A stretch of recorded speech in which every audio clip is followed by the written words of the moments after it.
আল্লাহর নবী ডাক দিয়া বলেন, উম্মত, সাররা পরিমাণ ঈমানদারকে আমার আল্লাহ তাআলা এই পৃথিবীর সম পরিমাণে যাররা পরিমাণ ঈমানদারকে জান্নাতের মালিক বানাবে।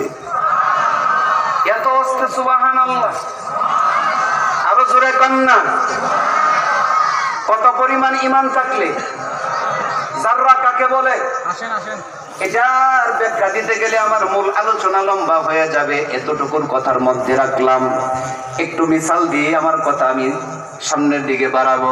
যাররা বলা হয় একটা সরিষার দানা কয় কেজি ওজন?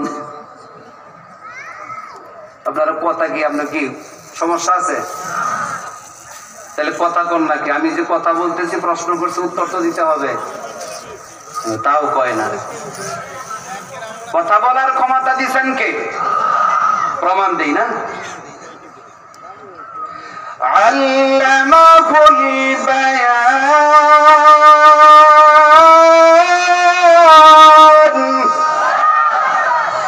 এর আগের আয়াতে বলতেছে খলাকাল ইনসান,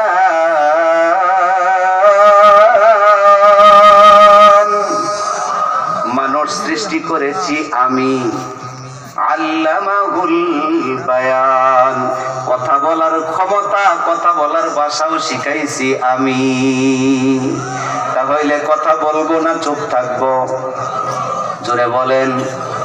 যেখানে চুপ থাকার দরকার, মান সামাতা নাজা, যে চুপ থাকে সেই নাজাত পায়। চিল্লায় কোন সুবহানাল্লাহ।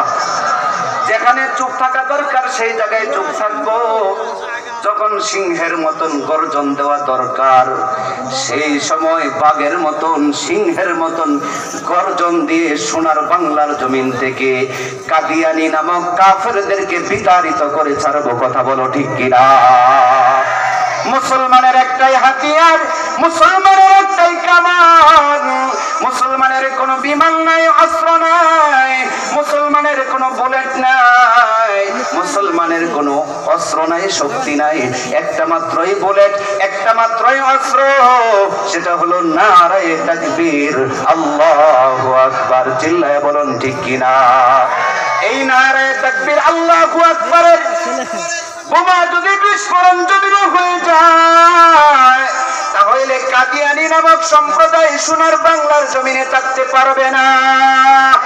যেমনি ভাবে বেশ্যা তসলিমা থাকতে পারে না, স্বৈরাচার জালিম শেখ হাসিনাও থাকতে পারে না। আশা করছি আগামীকাল খতমে নবুয়তের আন্দোলনের ডাক দিয়েছেন পীর সাহেব, মধুপুরের পীর সাহেব আব্দুল হামিদ সাহেব। কথা বলেন ঠিক কিনা?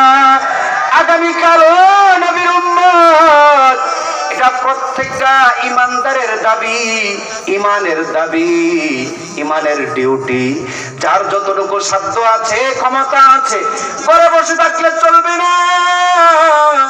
তোমার আমার নবীর খতমে নবুয়ত যারা ছিনিয়ে নিতে চায়, কেড়ে নিতে চায়, আগামীকাল সকাল 8টা থেকে ওই সরোয়ার্দী উদ্যানে আল্লাহর ওলিরা, আমাদের আকাবির উলামায়ে কেরাম ওই কাফের কাদিয়ানীদের দাঁত ভাঙা জবাব দেওয়ার জন্য মুসলমানদেরকে ডাক দিয়েছেন।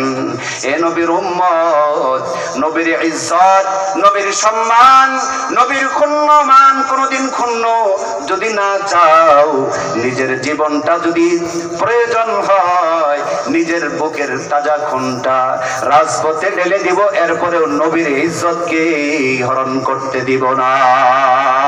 কারা কারা রাসূলুল্লাহ তাকবীর, লিল্লাহ তাকবীর। আল কোরআনের আলো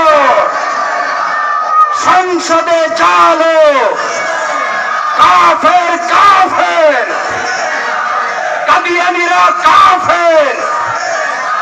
আমাদের দাবি মানতে হবে, মানতে হবে, মানতে হবে। কাদিয়ানীরা কাফের কাফের।